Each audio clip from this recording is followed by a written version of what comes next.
Spartans! What is your profession?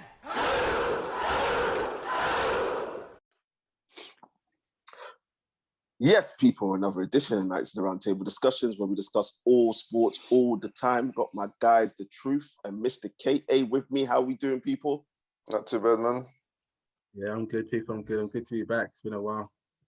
It has been a while since all three of us have been together and done something like this. I did one with Tooth the other day, and it's the same thing.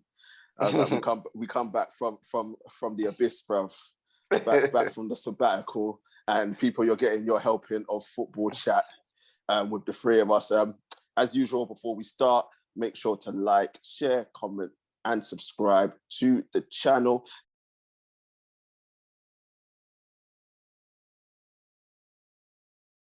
Get them likes up, get them subscriptions up, and all that good stuff. And don't forget to follow our social media pages as well. The links will be in the description. But people, it is what it is. Football chat. Currently, I've got the United and Liverpool game on in the background, and Liverpool are just running riot because this fraud is still in charge. But I'm not going to wind myself up. It's not about Man United. It's not about Liverpool. We've got to say congratulations to Manchester City after United lost on Tuesday to Leicester. City have wrapped up Premier League title, won it by a distance. It's a madness. Truth, can I come to you first? In November, people were saying City are dead, Pep's washed. They're gonna have to take a massive rebuilding job to get things right. And then after a draw against West Brom, everything clicked into gear. Bro, what was the transition? What happened from then to now that has crowned Manchester City champions? Liverpool. I think it's simple to say Liverpool's form coincided with City just comfortably going about their business, no threat, quite casual. Even though United challenged them at a time, you kind of always knew in the back of your head it wasn't a serious challenge. I don't think any Man United fan were thinking of a title challenge. Even when they went top in January, nobody was thinking that they were realistically going to challenge. So the fact that City didn't have a viable contender made it comfortable for them. Diaz has been a revelation. I think at the back, he has just made them so solid. And they weren't conceding goals. And because of that platform, they built on it. And they went from strength to strength. They got momentum and they carried on from there. So credit where credit is due to City and Pep for being able to turn the season around. Because at the start, even I was one of them, I didn't think, not that they weren't going to be there, but I thought they would have been harder for them, basically. I thought it would have come down to the, final days, but obviously not. They wrapped it up. No, I completely agree with you. They just went on a run. I think, obviously, Liverpool having all the injuries that they had, that would destroy any team if you lose that many players at a similar time. And then your closest rivals are just looking at it and thinking to themselves, well, boy, this is our chance to take. But Mr. K.A., Truth said there was a lack of a challenge, but I think it was a little bit more than that, purely based on the fact that at the point where everyone was writing them off, Tottenham were top of the league, there was a considerable distance to make up.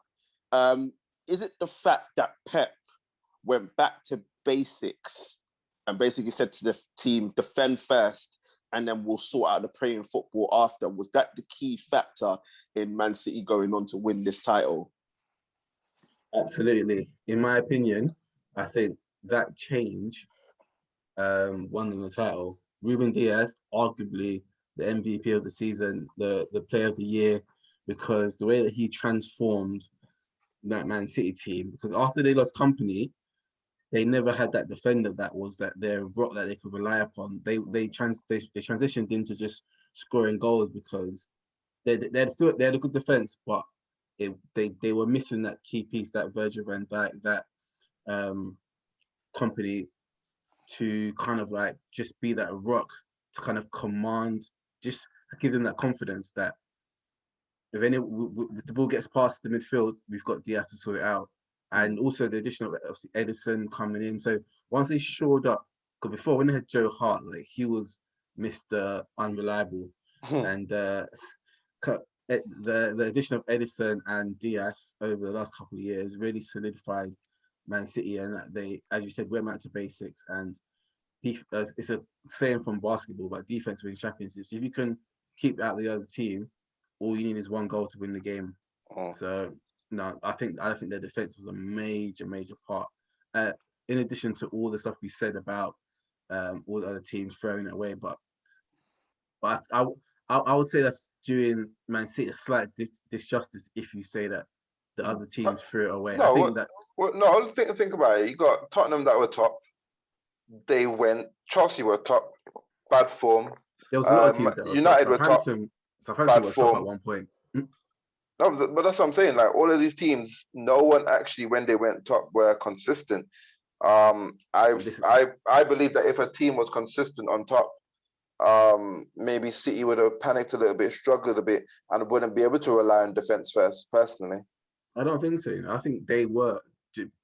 Man City being a more consistent team is what put them on top. They were consistently putting out these solid results, solid performances. They had the big games this season, so they completely didn't wipe out. They still had the ability to do that, and people stepped up. Gundogan stepped up. Mahrez stepped up at times when KDB was out for his injuries. So, and they didn't have no Aguero. They didn't have a Jesus. So they worked with what they had. Sometimes they played the false nine and just made sure they had that solid midfield, solid defense, and then that's all they needed. No, you're right. You're 100% right. It was more of a team title this season. Yeah. As you said, there was no Aguero. Jesus was in and out the team, so they didn't have that focal point. I mean, we all know when you had Aguero from how long he's been playing, but that's guaranteed 20 goals in the Premier League. Do you know what I mean? They didn't have that. I mean, their top scorer in the Premier League is Gundogan with 12 goals.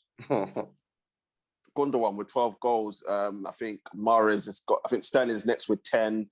Mahrez has got 9, KDB's got 5. So they've shared the load in terms of winning games. And I think what shows it's a team title is the fact that they did go back to basics and they did say we're going to defend first, because we were looking at this City team and we're like, oh my days, like we're not seeing the slick passing, the triangles, the hexagons, the pentagons that they would normally play. But they solidified the back and just said, you know what, we don't mind winning by the odd goal or two. And then the switch flipped that Chelsea game away, where the first 10, 15 minutes, it was all right. And then all of a sudden, it was like the old City. They were moving that ball around and Chelsea were dumbstruck. They didn't have a clue what to do with that team. And I think that's when it changed and they got their confidence back and they said, you know what, we can go out and do all of these teams now. And I think it was 14, 15 win streak. Yeah. That they went on in the league, which basically won them it, because that's when we fought United and they rose up and took over. But truth, the writing off of Pep, people have been made to eat their words. He's already taken the League Cup. Obviously now he's got the Premier League title and they're looking forward to a Champions League. What is it that's changed in Pep? From a coaching view, what have you seen that's changed in Pep as to the reason why, despite teams throwing it away, and despite Liverpool having all the injuries, what is it that Pep changed? Or what is it that Pep looked at to change to go on and win this title? It's tell the truth, look, it's nothing that he changed, to be honest. What he did was keep to what he knew. While other teams were either playing counter-attacking football or searching for formations, you think Lampard, Arsenal, at that time, United were dabbling in the diamond formation and then going back to, certain formations, didn't know who was playing in terms of their striking lineup, Rashford, Cavani, they were still trying to work that out. So while teams were trying to work things out, City and Pep said, let's go to what I know. Let's get the extra midfielder in there. Let's play that false nine for the majority. Let's keep the ball, just keep passing ball, but being more solid at the back. I said Diaz changed up a lot for that team. And it's a thing where having a style of play and having your players believe in it goes a long way. And it is why City have won 3 titles in 4 years. No, 100%. 100%. And I think that's the biggest thing. I think with a lot of managers, if they had the run that Pep went on, as you can see, they'd start changing formations. Yeah, just chopping and changing and all that. And Pep said, no, I've won this way, so I'm going to persist. I might just rein it in a little bit, but in terms of going forward, like game after game, as we build our confidence, then we're going to revert back to type. And it's something that Maureen does, but his has the negative effect. You know one thing Pep, this is one thing Pep did, and this actually was very effective from a coaching point of view. Sorry, I just remembered. What he did was defend against the counter-attack. And the way he did that, he said his players, when we lose the ball, we are not going to push up on the player. We're going to take a few steps back. So if you watch a lot of their games, that counter-attack that was always on versus them wasn't on no more. You think about the draw against United, it was a drab draw, but you're thinking that counter-attack wasn't there. A few games, the counter-attack just was not there at all. It's only recently and a few odd games here and there that, they said, F it, let's go for the game, whatnot. But majority of the games, they dealt with the counter-attack, which was their Achilles heel. You think about that Leicester 5-2. Yeah, you think about Leicester 5-2, which was a counter-attacking masterpiece. The Tottenham game. Yeah, the Tottenham game.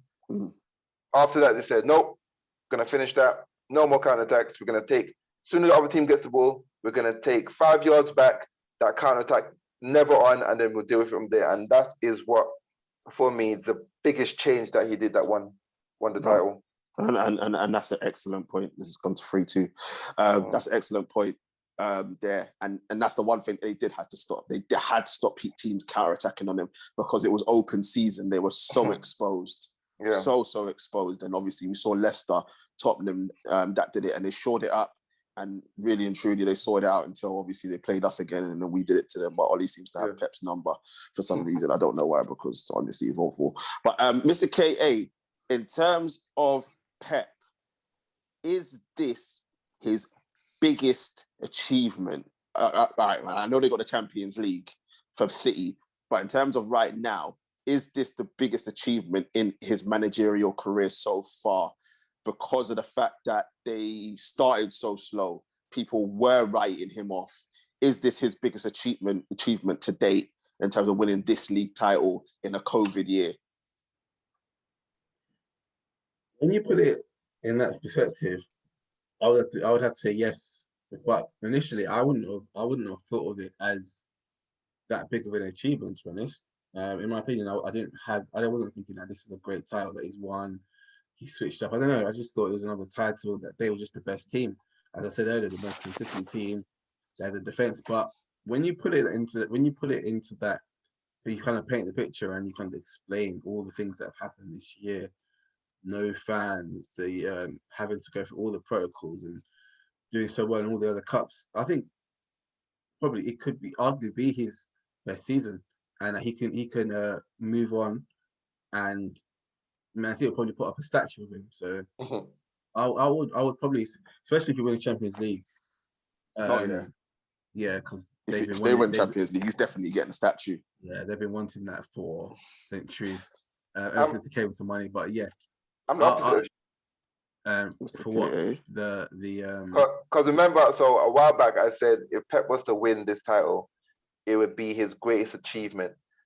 But then for me, after I put it into context, and as KA said, the entire season and what's happened, you're thinking of all teams that no fans would impact the least, you're thinking City are the team, because they've got $1 billion billion pound squad. What's that got to do with fans?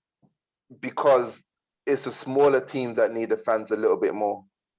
The teams that aren't as strong as City that need the fans more. City can always rely on their football, regardless. Other teams can't rely on their football as much, so they need the fans a little bit more when it comes to the games. They're still human beings. They're still players that still. No, they're Macs. They're not. They're Macs, man. They're a bunch of Macs. Their fans is their mercenaries. Mercenaries. Why did you say? You should have just said that. Well, I thought you're smart enough for that, Mr. All right, Mr. Cool Kid on the block with your shortened words. I think, yeah, as I said, they're a bunch of Macs. Their fans is their money. So for me, in a whole, when I think about it and the way the season's unfolded and the fact that they have kind of walked with it, I actually don't think it's his biggest achievement. His biggest achievement still was the treble with Barcelona, because that took more effort for me. This one hasn't taken much effort. If he was with that team, what the Barcelona team that he had at Barcelona, even with the team winning a treble, I know. Like, you have to have a lot of luck, and you know what. But like my whole perspective, I think on a whole, don't get me wrong, on a whole, yeah, it probably is more difficult. The reason why I say this is his biggest achievement is because it was the first time he was questioned. He was questioned. He was questioned, and the team wasn't like, we've seen him questioned for Bayern Munich, but they were still walking the league.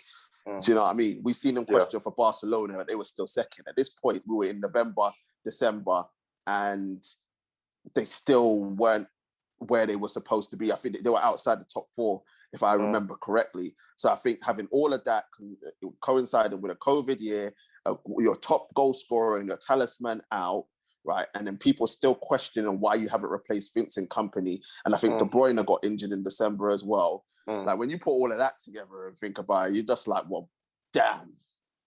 Like, for him to come through all of that, it could arguably be his biggest achievement. But I 100% get what you're saying in terms of the fact that any treble that you win, unless it's that Liverpool one, any treble that you win is difficult, and you need a lot of luck. But I think the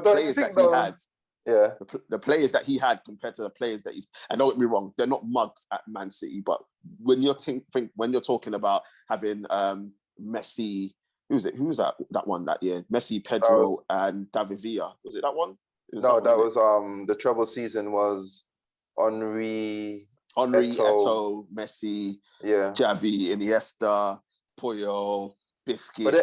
But this is what I'm saying though. So Barcelona that was a strong 11 and maybe 2-3 other players coming on. When you think it was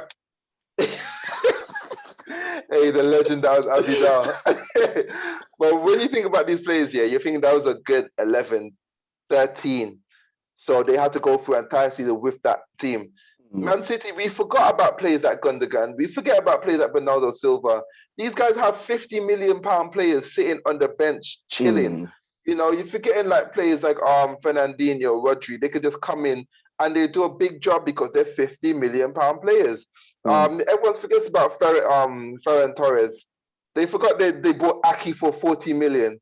Like, they forgot about Benjamin Mendy, like, for another, 30 million. This guy got league titles for no reason, That's what I'm saying. These guys got players up the wazoo, like. So it's not like you named them, man. Come on.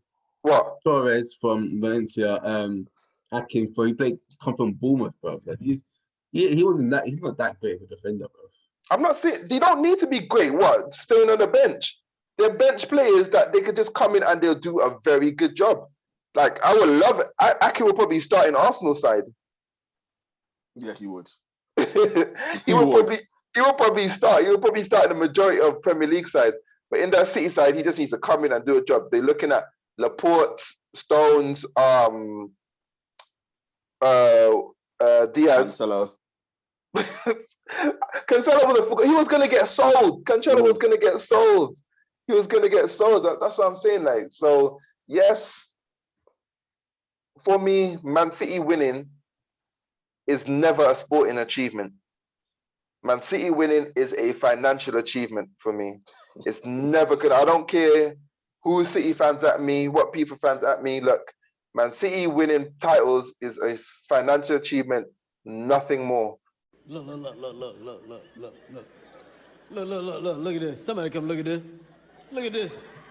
Somebody come and look at this. All it is that show that put 1 billion, no, sorry, not 1 billion, give them 2 billionaires and put billions into any club and they will win titles. I don't know any club that's got a billion put into them and haven't won titles. Fair enough. It's Fair enough. it is what it is, though, man. You can't hold it against them. Eventually, you can't hold it against them. Of course you can. That's why no one cares when City wins titles. So in 10 years' time, you'll just be like, oh yeah, that this whole generation of dominance is all because they've got money. Yes, who's gonna care? After a who's while, gonna care? I mean, I don't know, but I'm just like, after a while, you can't continue to hold it against them because other teams, as you said, they've come close, but they're just not being consistent. If they were consistent, they would have done better despite all the money. Those guys are not consistent because they haven't been financially doping. It's like two fighters. One's been boosted up with the amount of EPOs and performance enhancing and whatever, and one's not on the juice. Obviously, the one on the juice is going to be consistent over a whole fight over someone that's not on the juice. Well, City's come close to not winning that title. They took an Aguero final day. That shows how poor they are in terms of of mentality. And make up your mind. What money doesn't buy.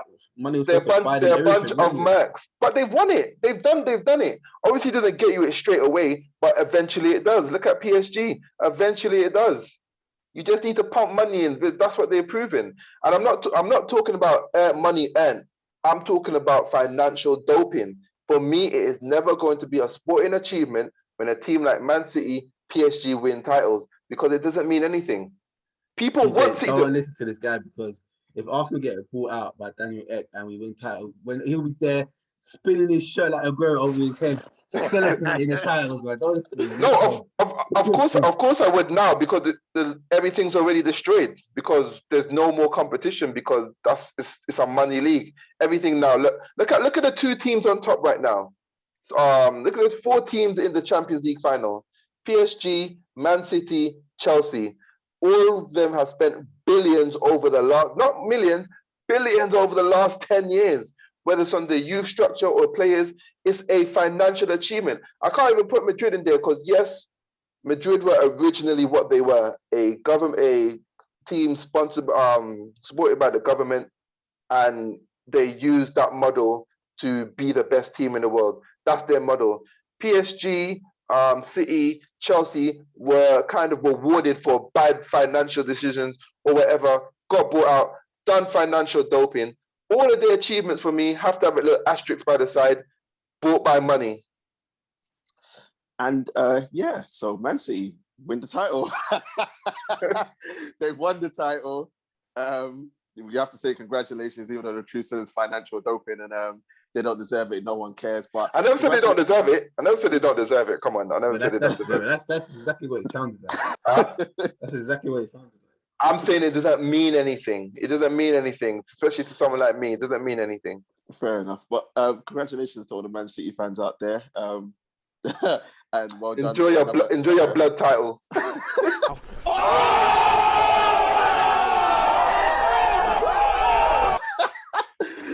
Enjoy it. See, the phone is against you as well, bruv. That's what happened there. But we got to move on and look ahead to the weekend. We've got the FA Cup final coming up between Chelsea and Leicester. It's going to be a blew off FA Cup, unfortunately. Truth, after the little mention after the victory for Arsenal over Chelsea. No, it didn't mean anything for Arsenal, but in terms of Chelsea's confidence going into this FA Cup final, will they still be buzzing, even though they've had a little bump in the road, against you lot? Nah, they're going to the final knowing that they're going to turn over a side like Leicester, who have more trouble, than they're looking at, because it's still tight when it comes to that top 4 race. So Chelsea know when they play their first 11, they're a match for anyone, probably the second best side right now. For me, joint with City. Yeah. The way they're playing, they just don't concede goals. They don't concede goals on the counter. So they're not going to be worried. I think they're going to take this game easily. But it's a big but. Lose it. I just think they got no margin for error, because they cannot lose the FA Cup and they cannot lose the Champions League final. They have to win one and get top 4. Considering where they were when Tuchel took over Mr. KA, and where they are now, would it be an underachievement for Tuchel if what the truth said happened? If they didn't win the FA Cup, if they didn't get Champions League and they didn't make top 4, would it be such a crime if they didn't do it, considering the fact that where Fat Frank left Chelsea when he was sacked? Yeah, that's exactly what I was going to talk about.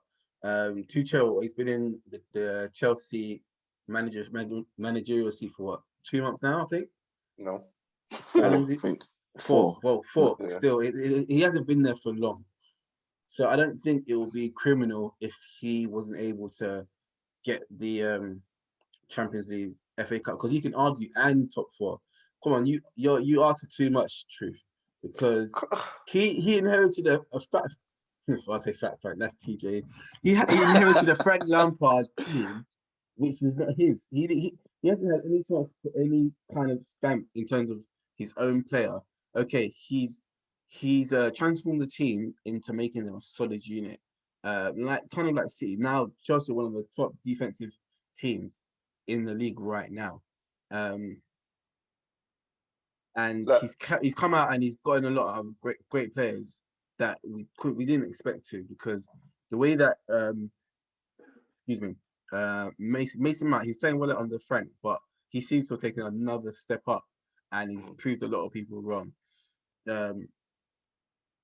He's got Havertz playing. He's got many other players they're all putting in a performance experience, and I'm actually surprised that the amount of the way that he chops and changes his team, he's got everyone coming in and playing at a level.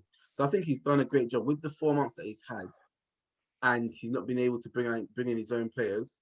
He's not been able to have a pre-season. He's just come in the job and just had to get on with it, following the footsteps of an English manager, and just do what he's done. And I think he's done a great job. So I think you can't knock him for what he's done so far. You can't say that he's underachieved. Bro, I'm playing. Go on. Now I'm gonna say, imagine him with a full season. He would have Chelsea. He would have Chelsea challenging. I'm playing the smallest violin. I'm saying that. Not me. I ain't Chelsea fan. No, I'm playing for Tuchel, because if he doesn't win and doesn't get top 4, I think he has to get a trophy and top 4. He can't just get one, apart from if it's just a Champions League. Yeah. If he gets just the FA Cup and doesn't get top 4 Champions League, all of his work up to now is ruined, because the fact that you are there now, no one cares about what happened throughout the season. I'm sorry, you are there now. You have to go on, because you're talking about a club who live by results. We're not talking about a team that loves to build things. They are a club. They got Di Matteo, won their first Champions League 6 months later. Not even 6 months, it was like 4 months later, son. He was gone. He was sacked without hardly any of the season gone. So we're not talking about any other club. We're talking about Chelsea, who live and die by results. So it's if he about doesn't results, win, he should get fired. If he doesn't win, if he doesn't What? win, they should look for a new manager. But if he doesn't win anything, he should be sacked the next day. I'm sorry. He should be sacked the next day. Then Levy, you'll be worse owner than Daniel. You'll be sacked.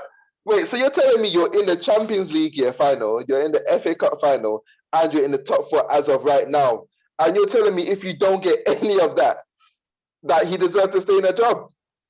Abramovich will get his axe that he used for Lampard. It's still got blood in it, and he take a swing. Oh no. No, no, no, no, no, no, no. He was swinging. I He was swinging for the fences. He should be. I think the reason why I go against disagree. it had Tuchel been in the job 2 years and this had happened, then I would 100% agree with you. It's there for the beginning of the season. You guys, you've had people that have done less. I know, but this is the thing. What you got to understand is, right, Abramovich would be an idiot to do it. Why?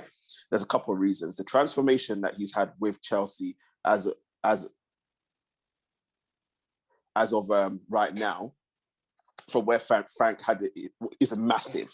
I know. The players are playing for him, right? Mm-hmm. And they seem to be happy with the style of play and the squad. I agree. And I agree. And as much as Abramovich does what he wants, the fans are happy with Tuchel right now. I know that's probably the third thing on the list for Abramovich, because it's like whatever, I don't care, because if he cared about the fans, he would have never got rid of Fat Frank, even though it was the right choice to make. Mm-hmm. But I think when you key in all three of those things, and if he didn't make it, I think he's got time, because you can see what he's trying to build. A little bit like Klopp. Klopp was losing finals and wasn't making Champions Leagues, but because they could see what he was doing, the fans gravitated towards him, you couldn't really get rid of him. I think this is, and the fact that the guy's only been in the job 4 months, I think with all those key factors together, I don't think that they could get rid of him, even though I know Chelsea's model is based on, well, if you're not doing the business, you can go. And the final thing I will say is, if they were to get rid of him, who's really out there? I fully agree with you, but we're not dealing with someone who's sane. The guy the guy's probably a sociopath. You don't know what this guy was thinking. As I said, he's actually calmed down over the years. Over the most recent years, he's calmed down. No, he just hasn't. He was chopping and changing like after every 6 months. Frank was top of the league in in December and gone in February. This guy is still ruthless, man. Don't think it. Look, as I said, I'm not saying that it's gonna be right, that it's okay. I'm saying Chelsea's model is that it's about results, and they're in a great position now to win it all.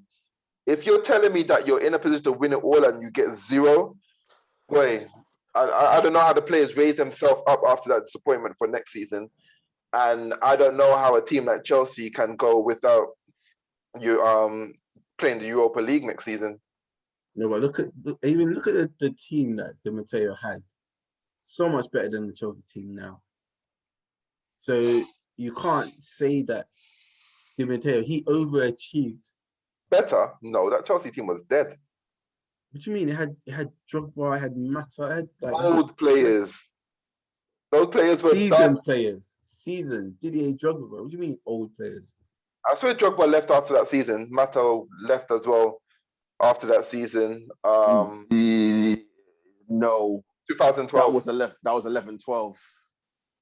That was 11-12, innit? Oh, so yeah, no, she left the season. Mata came to us in 13-14. Yeah, so yeah, 2 seasons after. I swear Ashley Cole left.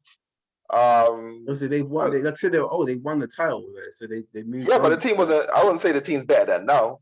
Kante alone is probably half of Chelsea. So no, I wouldn't say it was better, not by far. 4-2. No, it's one of them ones where I understand what you're saying, Truth, but I just can't see it happening. I especially again in the COVID year, we don't know what his compensation is going to be as well. So paying out all that money wouldn't be feasible. But, That's true. It's true. I agree. Mr. KA, in terms of Leicester, it's been a rocky road for them. They've been in the top 4 for quite a while now. Sitting in I think they're still sitting in 3rd place at the moment. Yeah. But obviously old things are starting to creep in. Obviously what happened last season, them losing the top 4 race.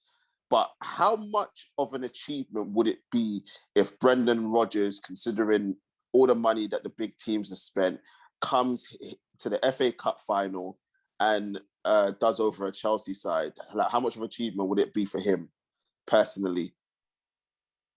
Oh, it'll be a vindication. It'll be such a relief for Rodgers, because he has been on the cusp of being called a great manager for his entire Premier League career. He did it in Celtic, but no one really regards the Scottish League that much. They don't really hold it high regard, especially when there's only 2 teams that ever wins it. So and then all his time in Liverpool, he's always been the nearly man. The Premier League, he's been the nearly man. Liverpool, he's the nearly man. Leicester, the nearly man. He's the person he's always gotten close, but never gone over that hump. And something's always happened. There's always a reason. There's always something that makes his team falter. So was it Salah that scored? The way that my FB and my fantasy team is being destroyed. Oh my days. Was it Salah who scored? Yeah. Oh, sorry guys, man. Oh my days, my slow death. Like my team is facing. Anyway, sorry guys, because I'm on a bit of a delay. And I just seen the Salah goals. But yeah, so Rodgers, I think if he can win, I don't think he'll even actually put him over that hump that I was speaking of, but at least he has a title to show for it, that he actually can take that final step and take a team to a league title, take a team to a domestic cup title. So I think so I can't remember the full wording of your question, but I do think TJ, but I do think it will kind of like justify his status as a manager for himself and outwardly for the for England, and actually probably get him it'll probably take him to another job if he wanted to, because another big club. If it could do. I mean, currently he's a favourite to take over at Tottenham. Why he would want to do that if he were to win the FA Cup and get Champions League football for Leicester would make no sense. If he wouldn't though, do you think he would go Tottenham if they falter? If they don't win FA Cup and if they don't win? I don't think Tottenham got no money for him either. So if he goes there, anyway. if he goes there, what's he buying?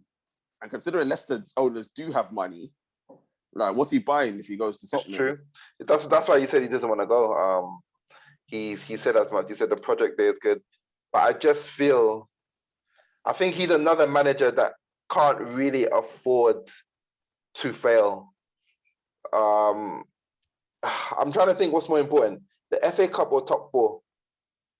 I think the FA Cup is more important. I think he wants that trophy to solidify his good job at Leicester, and also to show the other big clubs that I can come to a team in England and win something. I know top 4 because of Champions League football, it's all great, but for a team like Leicester to win the FA Cup, I know they won a Premier League title not so long ago, but for them to go and win the FA Cup, considering all the money that all the other teams have spent, not to say that they haven't spent money, but I think competing with the big boys and beating one of the big teams in a final as well, I think that's more important for them than making top 4. But ideally, they want both. Ideally, they want both. But oh my days, bro, Rashford is so rubbish. I agree with TJ on that. 100%. In terms of the final, though, because we need to move on because we went over time talking about City. Predictions, Truth. What are you expecting from this game, and what score are you expecting? Chelsea 2-0. Dominant 2-0, or is it going to be a hard fought 2-0? Dominant. I know they just about beat a third string United side, but it was a third string United side. Before that, their form had just been sketchy to say the least. So I don't expect much from them. I expect Chelsea to go there and turn them over. I'll be surprised at anything else. Mr. K.A.? Yeah, I agree. Leicester, they're going into the FA Cup with some bad form at the moment. Vardy is not. He hasn't come back from his injury. He's shooting, but he left the shooting, but he's back on the treatment table. It's true. Maddison, he's been back a couple of weeks now, still hasn't really hit the ground running. Yeah, exactly. It's only really Nacho. Yeah, but I think he still needs someone to kind of even though he's getting the goals, he needs that partner to vibe off. Yeah. Evans, I don't know, is he going to be back for the final? Because that's a big Oh injury. yeah, they Don't- said that. yeah, I don't think so. Yeah, so I don't know. I don't see Leicester putting up much of a fight. Really, I think it will be a dominant 2-0. Yeah. That's fair enough. I'm going to go 2-1. I think I can see Leicester scoring. I don't think it's going to be as comfortable as everyone thinks. And the reason why I think it's going to be uncomfortable for Chelsea, even though I expect them to win, is purely because they ain't got no man that can finish right now. They ain't got no man that can finish right now, bruv. Like, and that's something that I think Tuchel is going to have to address in the summer. They need someone that can put the ball in the back of the net, because I think that is the missing component from them challenging City and Liverpool when Liverpool have all their players fit. Okay, what did you say? Sorry, okay. So 2-0 as well. 2-0, okay. But yeah, we got to move on from there, people. Obviously, shout out to Rash. He probably wanted to get on and jump on in this, but unfortunately, he's probably in his bed now because Cooking with Rash will be off air at this moment in time. But we got to move on. We've got to move on. Obviously, on Monday, a couple of weeks back, Truth and I were on, and we spoke about the two guys in my background and them making it into the Premier League Hall of Fame. Then they put on a vote for, I think it was 23 other players, and the public had to vote for who they wanted in. That vote is now closed. We don't know the results yet, but we thought, seeing as we're here, we might as well do our own thing and say, out of those players, who we would put in those 6 players that we would choose for for the Premier League Hall of Fame. It's a list that differs, but there are some similarities. If have you all got your list in front of you? Yeah. Okay, all right, cool. All right, well, I'll say mine first and let you lot go. So for me personally, and obviously I'll explain why after, for me, I had Ashley Cole, Eric Cantona, Andy Cole, Paul Scholes, Frank Lampard, and Peter Schmeichel. And this, people, if you don't know, is for the next 6. So anyone else on that list can still make it. This isn't the be-all and end-all, just to give some clarity on that. Mr. K, who was your 6? My 6 was Ashley Cole, Andy Cole, Frank Lampard, Tony Adams, and Peter Schmeichel. And Truth, just your 6? My own family, I kept on strapping on chain, but it's Patrick Vieira, Paul Scholes, Frank Lampard, Cantona, Tony Adams. And Gerrard. Did I not say 6? Gerrard. 1, 2, Yeah, Cantona. you said 5. Okay. Yeah. Yeah, fine. Let's chuck Gerrard in there. Chuck Gerrard in there. Right. Let's start off with the Mr. Controversial, actually. Let's start off with Ashley Cole. Right? Yeah. Now, Ashley Cole is in both myself and Mr. KA's team. Mr. KA, what's your reason for putting Ashley Cole in your Hall of Fame next 6? My reasoning, I put Ashley Cole in there because he's one of the greatest defenders of his generation. His balance, he had a great blend of attacking and defensive prowess. Like, you could rely on him on both ends of the field, and that's something that you cannot say for a lot of defense. Like, if you look at a lot of right backs, wing backs, whatever you want to call them, you rarely get someone with a full package. And Ashley Cole, one of those players, arguably at the time best left back, whilst he's playing for a few years, even better than TJ Patrice Evra. Even that's a no-brainer. I thought you were going to say Roberto. Roberto. As a Man United fan, I thought you might be like, I thought you were going to say Roberto Carlos, brother. No, I was talking about Premier League. I took the Premier League. So you guys are putting him there because he's the best left back in the Premier League. I would say of his generation. Of his generation. I would put him as the best left back in the Premier League ever. Yeah, he is. Arguably, yeah. I would say obviously he made that switch from Arsenal to Chelsea, which would have never been easy. And his career progressed. He continued going forward. Yeah, he didn't descend. He ascended. Where we've seen a lot of people, and Fernando Torres being a prime example, making the switch from Liverpool to Chelsea, making that big switch that no one liked, and descended. Ashley Cole ascended. The only person to pocket a Cristiano Ronaldo when Ronaldo was getting Ballon d'Ors. Okay, but how come you guys have put Ashley Cole ahead of your Sol Campbells, your Rio Ferdinands, John Terry, these guys? For me, so in a defensive hole. For me, Sol Campbell is not in the conversation. Yeah, I agree. For me, I'm not an Arsenal fan, so I can't speak on Sol Campbell, but he never even came into the conversation for me. John Terry, I won't speak about that because my reason is he'll never get in there. The same reason why Ryan Giggs will never get in there. That's my reason behind it. So that's why he would never be in there for me. The penny just dropped for me. The reason why I put him ahead of Rio. You can't put him ahead of Rio. I don't think you can put him ahead of Rio. I think captain here. I know Rio won more Premier League titles, but I think Ashley Cole's peak was longer. Ashley Cole's he was part of two winning teams. He was part of Invincibles. Ashley Cole's peak was longer. I think he was part of two winning teams, and Ashley Cole was consistently in teams of the season. Not to say that Rio wasn't, but Rio was on. Rio, I can say, hand on heart, I would give him a good solid 5 years of dominance in the Premier League at peak level. I know he was good at Leeds. And then he came to United. Obviously, the first season he didn't play because of the whole drugs thing. And I think that was 2004. From 06, 07, 7, 8, 9, 10, 11, 11, 12, 5 or 6 years of dominance from Rio. And then you saw the decline came. We saw it against Man City with Craig Bellamy. I think that was the 11-12 season. I think it was was it 11? 11. Was it 10-11?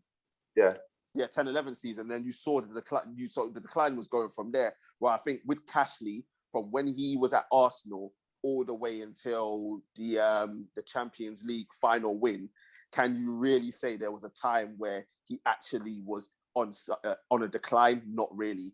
It was more age caught up with him, but he was still probably in the top 5 left backs even towards the end of his career in the Premier League. Whereas with Rio, it was a heavy decline purely because he lost the pace. And then after that, I unfortunately could never put Ashley Cole in the next level behind. When you look at Henry and Shearer, we're talking about icons. So just below them, coming as that next 6, has to be iconic. Has to be iconic. Other icons. Go through that list. How many icons are really on there, though? Loads of icons. Ashley Cole's an icon for me. With Ashley Cole, he dated Cheryl Tweedy, man. He's an icon. But no, listen. The reason why Ashley Cole is not an icon is there's 2 reasons. One, because he wasn't a media darling. That's the first thing. He should be a Premier League icon, but the media didn't take to him. That's the first thing. And the second thing is, unfortunately, like an idiot, he went and married Cheryl Cole. Yeah, and when he left her, that had a big influence in the public's eyes. But my main thing is the media didn't take to him, which is why he's not an icon. Because how can you be that consistently good of a left back and not be a frigging icon? It makes no sense whatsoever. Because he talked to freaking Chelsea, your rivals, just because Henry got 5,000 more and you wanted 5,000. That's why his name is Cashley. I'm sorry, he has to eat what he sowed. Man. You probably fancy Cheryl as well, man. you have to reap what you sowed. Like he was fine for it. So did Sol Campbell. No, Sol Campbell was on a Bosman, mate. He was on a Bosman. He came on a free. He was perfectly fine. But it's I'm the whole saying transition from the biggest rival as well. he wanted to win trophies. Ashley No, said, you can't I say you can't left. argue. He got a bigger contract when he came to Arsenal, so you can't Who? argue. So He Campbell, said of course he did. You He can't. wanted You to. He can't wanted to win argue. trophies. No, but you can't argue that And he so didn't did get a bigger Ashley. contract. No, Ashley Ashley Ashley specifically. Hold on. It's No, justified. you can't argue It's one for justified. the other and not. It's What are you talking justified. about? Ashley It's said justified. that he felt hurt because he didn't get an extra 5K that he asked for. How So do he you know? said he How do you know wanted Sol Campbell? You could have didn't say it publicly. How do you know he weren't thinking the same thing? because he left on a free. What are you talking about? No, but he still, he still had a choice to stay at Tottenham and sign a new Why? contract. When you're there on a free, your contract is up. You can decide to go anywhere you want. He wanted to win trophies, so he left to go. Ashley Cole said he looked at Henry. He said, "Oh, why are they not treating me like Henry? I asked for 5 more K. I didn't get it, so I chose to go have dinner with Jose Mourinho in a restaurant, even though he's under contract for another 2 more years." There's no defending him. That's why his name's Cashley. For years, the song about him was singing. This is Premier League. We're judging football here. We're judging football. But it was justified because after he left, you haven't won a Premier League title since. So it wasn't like maybe if he stayed, we would have won the titles. Maybe. But Whatever. for me, I'm just looking at it and I'm just like, bro, you can't be so dominant as a left back for so many years in the Premier League to coincide with the fact that you were England's left back for how many years as well, and putting Premier League teams in the seasons and all sorts, and not be regarded as one of the best of all time. And obviously, you said it yourself. Obviously, the whole Cashley thing happened, and that's probably a slight reason as to why he's not looked at that way. But I think a bigger reason is the media didn't take to him for whatever reason, which we know partly why as well. But it is what it is. Like for me, that's who I'm putting in for me. I agree. But obviously, truthfully, argue the point, and like people let us know. We're gonna come to another defender. I think he's the only other defender that we've put in. Yeah. And that is Tony Adams. I didn't have him in mind, but obviously you both had him in yours. Obviously, Arsenal legend, Mr. Arsenal, so many titles. Yeah, boys, argue your case. Okay. Chief, you can go first in this one. It's simple. Like there's hardly when you get called, after a club, that's your nickname, Mr. Arsenal. He was even before the titles. He was known as a guy that was marshalling one of the tightest defenses pre-Wenger in the league. Like that's what he was known for, and also that iconic goal. What's it? They think it's over. It is now. When he scored that goal against Everton, when he singed it over Tyler. Because obviously it was first in '66, innit? But I think someone else repeated it for him. Yeah. And so for me, it's iconic. I put it on there because he's iconic. He won titles with us. He was our team, probably the best captain in our history. Sorry, Troop. Is it 2 titles? 2 titles, 2 titles. And I just think in terms of when you think about the Premier League era during that time, we're talking about all the way from his inception to when he left. He was the mainstay defender. You were compared to Tony Adams. You were either the next Tony Adams or you were compared to Tony Adams.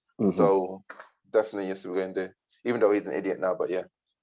Mr. K. No, I agree. Definitely, Mr. Arsenal. The toughness that he brought to the team, the leadership. He came. His first season helped Arsenal to the first league title. He helped transform that defense and made it what it is. So no, he's in there for me as one of the best defenders ever. And Mr. Arsenal. Look, the reason why I didn't have him in there is because I just think the guys that I got in there are better, in my opinion. I have no argument. More iconic. Not more iconic, but I just say in terms of what they did in the game, in the amount of time that they had, I would say that's why the only reason why I haven't got him in there, because I know Tony Adams, you know what I mean, absolute legend. I mean, you can't say the Premier League and you can't say Arsenal without Tony Adams. I just couldn't fit him in. That's it. I have no argument against you lot choosing him at Fair all. enough. I have no argument whatsoever. I don't disagree. I just think that the guys that I've put in, I just think should be in there for me in terms of what they did in the time that they had in the Premier League. That's literally it. I'm gonna let you lot argue the single players that you lot had that isn't in anyone else's team. Truth, I'm gonna come to you first, and it was a shock actually. Hold on a minute. Truth, you've got two that no one has. Who's that? Yeah, you've got two. You've got Vieira and Gerrard. I think they speak for ourselves. When you think about the greatest Premier League sides ever in history, you're thinking about United '99, Chelsea's 2005, and Invincibles. I don't count Man City because, as I said previously, they bought it that squad with money, but that's another thing. So I have to include a player, our captain from that Invincible side. 3 Premier League titles, came in with the Wenger regime, and he not only has he won it all, he, along with Vieira, made that role his. So when people get talked about as in the next Vieira, or imagine that no one actually said the next Roy Keane, you know. No, you never ever heard it. You never heard say the next Roy Keane. We don't play that shithousery football anymore, bro. Exactly. He wasn't that great. Exactly. So, Vieira was for me, player that was box to box, great in the tackle, strong mentality, got everything. And, for me, you got to include him. Stevie G, I'm only including Stevie G because he's an icon in the Premier League era. He's an icon in the Premier League. He scores amazing goals. He's got memes when he slipped.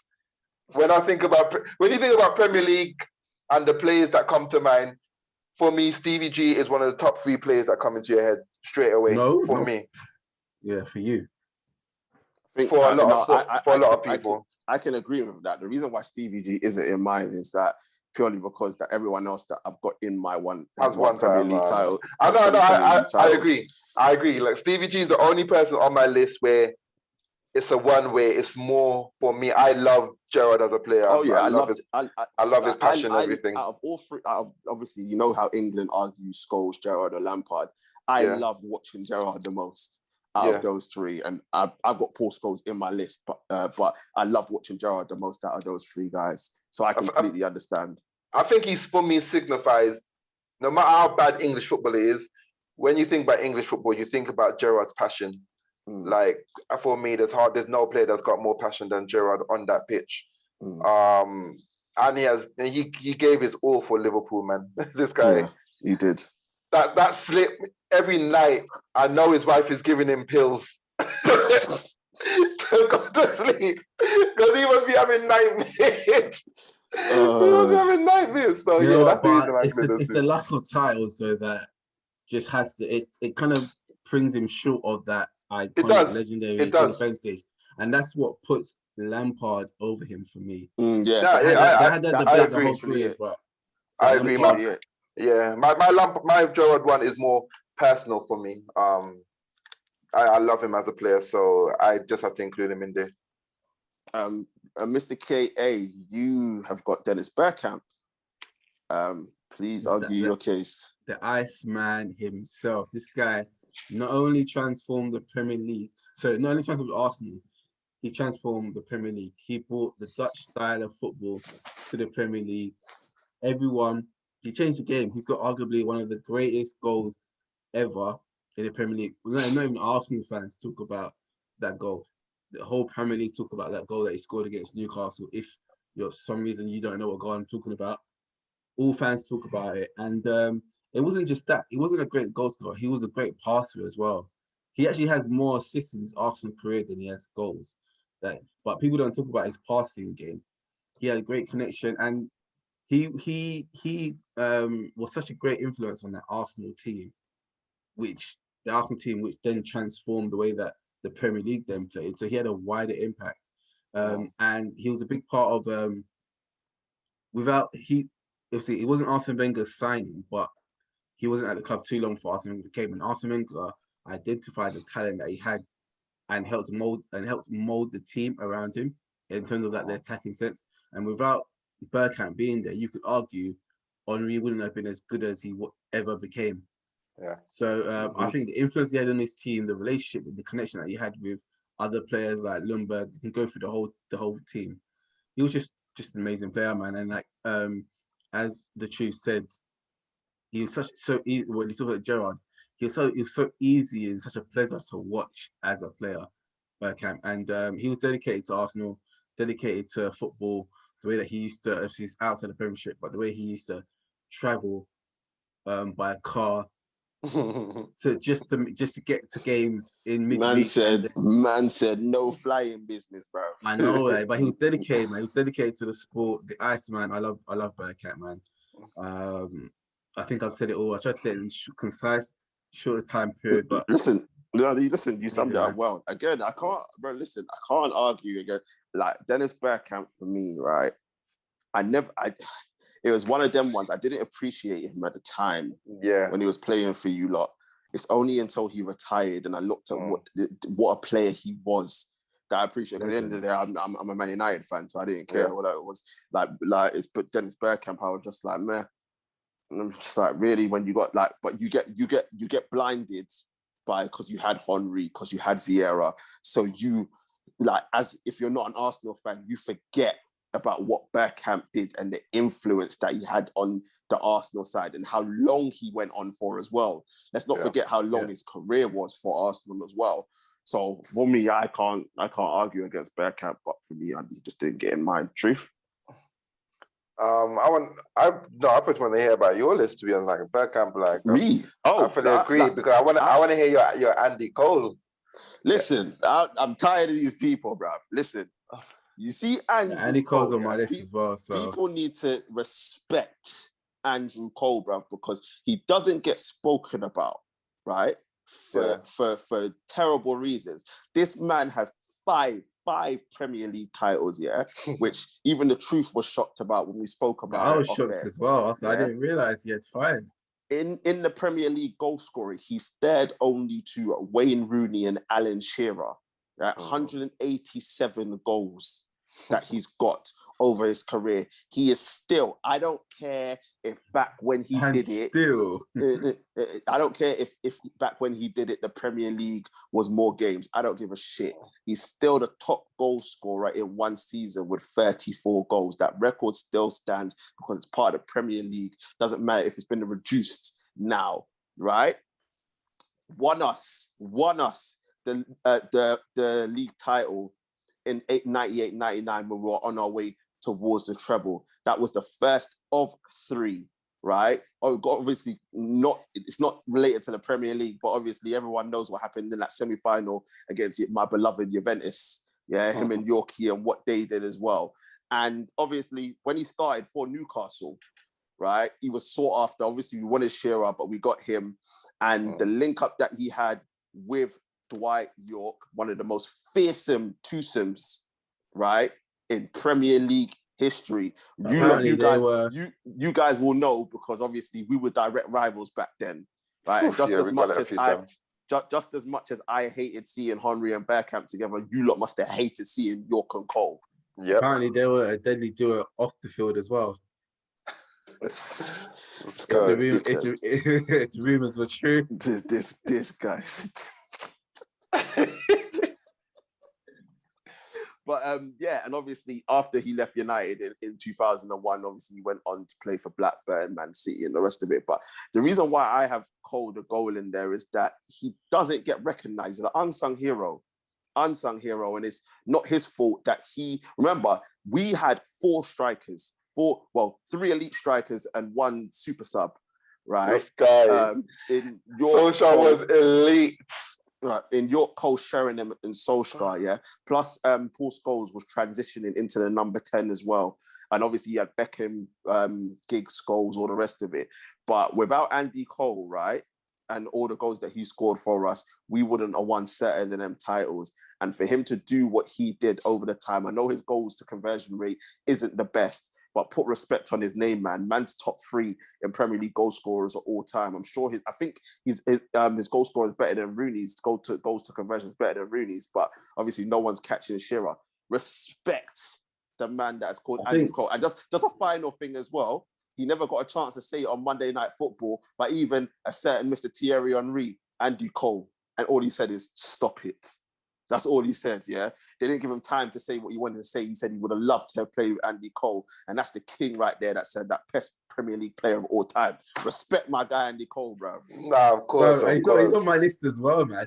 I think he doesn't. Yeah, I don't think he doesn't get the respect because that's the thing. He was in a duo. I think the duo kind of hurt his. Oh yeah, you had bigger names there, the Beckham, the Giggs. Yeah. Not even that, and I don't think not even that. You have to remember, he was not respected by England. Yeah, he was disrespected but by England. Didn't he have beef with Sheringham? He had beef with Sheringham because of that. Yeah, which was a thing as well, bruv. Yeah. Like, if Andy Cole played for England, bruv, they would have done way better than what they had done. Man said they would have won a World Cup. Oh no, bruv. No. I didn't say that. No. Don't ever say that. Those words came out of my mouth. Never, no chance. But I think they would have done a lot better. Guys. But all the tapes. But if you look at like, bruv, and that's a disrespect, because when you look at the amount of goals that Andy Cole scored compared to Terry Sheringham, you're like, really, guys, really? Like, are we being serious here? But yeah, that's why for me, Andy Cole had to get in my list, bruv. Nah, fair enough, man. Small. I think people needed to hear that, because for me as well, I didn't, without thinking about it, because he's someone that you don't think about. When you do think about it, he's more than deserving of his place. And don't get me wrong, there's bigger icons. We know that, and a lot of people are going to go for their icons. But obviously, me being a Man United fan, and like York and Cole, I loved it. I loved it. Absolutely loved it. Like two black men going and busting up the place. I absolutely loved it. Literally busting up on and off the field. This guy's a donut, bro. But final one, because we're running out of time, bro. The last one we are gonna do, because I just don't want to hear it. But he's in all of our teams. It's the only guy that got in all of our teams, and that is Fat Frank. Obviously made it into all of our teams. Mr. KA. Fat Frank, why is he in your team? Do you know what? I never used to like Frank that much. I still don't like him. But he grew on me. He was just consistent. He was reliable. If Adams is messed up Arsenal, then you could argue. If John Terry wasn't there, Lampard is Mr. Chelsea. He put the team on his back, and I actually did. Like I said, I preferred Gerrard the whole time. They had that kind of rivalry that the media created, but he was a winner. He won titles, and Gerrard or many other midfielders who are great in themselves can't hold a candle to or a light to Lampard in terms of what he did. He was a goal scorer. He got the assists, and he read the game. He knew the game. He knew how to.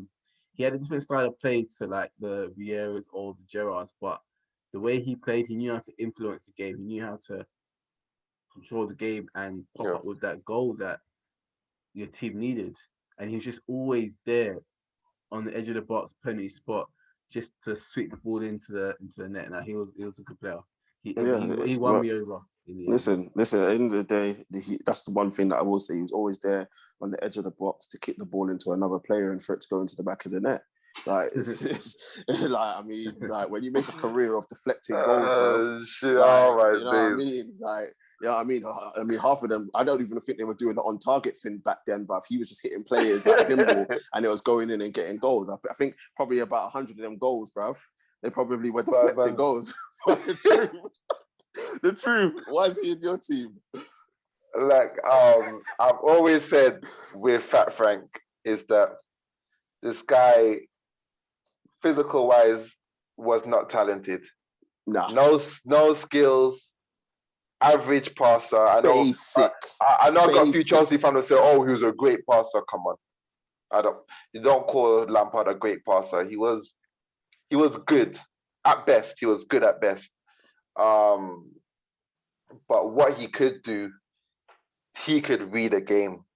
He knew where that ball was going to be, and you don't score 177 goals in the Premier League by mistake. And I know TJ saying they were deflections, but regardless, he had a strike on him. Yeah. He had a beautiful strike on him. And he was just useful. His goals, he's got a huge number of assists as well, because he was always in and about that area. I saw that because I was just like, he's got that many assists. You don't really think of Frank Lampard being a passer of a football. You don't. What then? When you think about 609 appearances, you would think, the amount of assists, but you just you just don't think of him passing the football because let's be honest, if you did 100 passes, 50 of them you gave the ball away. So you know what I mean. His possession meant him getting assists because it's not like he was deep lying. He was a centre midfielder that had license to roam. When you think about Fabregas, Ozil, KDB, they've all got more number of assists in way less time. So it's not like as well. Exactly. But he has the goals to his goals compensate that, Yeah, but that's what I'm saying. But he wasn't. I wouldn't put him as a great person when it comes to assists. He got his assist, but that's because of his role he was playing. Not like he was doing great slide rule passes. Flicking the ball. He was getting a good number of assists, and he had decent man up front. You get me? He never had no mugs up front. Didier. Exactly. So but all of that is the reason why he's in there for me. Like his goals and assists, his consistency throughout the years. As KA said, never he was injured. Mr. Chelsea. Yeah. Never injured. No, listen, at the end of the day, I've got it in mind as well. And like, I've never liked Fat Frank as a footballer, but I have to respect the hard work because he wasn't a talent. I think you can even hear people that know him personally on the TV say he wasn't the most talented footballer, but he is the prime example of what happens when you work hard and you work at your craft and you dedicate yourself to your craft. And I think that if a lot of the man them on the roads that can play football had the dedication that Frank Lampard had in football, they would make it, bro, because his mental toughness and the fact that he strived to make it. Don't get me wrong, he had help because of who his dad was and who his uncle is as well, like to get in certain doors. As we know, there's always politics in football. But what I will say, he took his chance and didn't look back, and he's got the goals to back that up. And you've got to respect it, regardless of whether they were deflected or not. Well, regardless of how many of them were penalties, like you have to respect what he's done in the game and the amount of goals and the desire to keep on going until his legs just couldn't go anymore. And for me, that's why Frank Lampard gets in all of our teams. But we got to wrap up, guys, because we've been going on for a while. Just obviously other people that were in our teams. Cantona was in there, Scholes was in there. I'm just trying to think. Yeah, Cantona and Scholes and Schmeichel. Put Schmeichel. And Schmeichel as well. Different. Put a keeper in there. Yeah, put a keeper in there, even though the truth didn't concur. But people, we got to wrap up. we got to wrap up. Unfortunately, it's been another good one. Oh man, I really want to talk about Cantona as well, but we can't keep going. But people, before we go, as usual, make sure to like, share, comment, and subscribe to the channel, and make sure to follow our social media pages as well. I need to say thank you to my guys, The Truth and Mr. KA. Thank you very much, gentlemen. Please. People, what we got coming up? We're going to have Fight Talk coming up. Obviously, we're going to get a couple more of the man them on there. We've got loads more football content coming up, and you're going to see us three again, hopefully, before the playoffs start.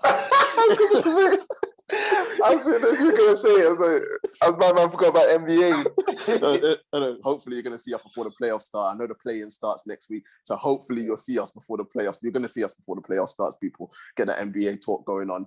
But people, as we're about to approach another phase of the lockdown being unlocked, I personally want lockdown free without the deaths, because I can't stand people being out on the road. But people, continue to stay safe and we shall see you very, very soon. Peace. Take care, people.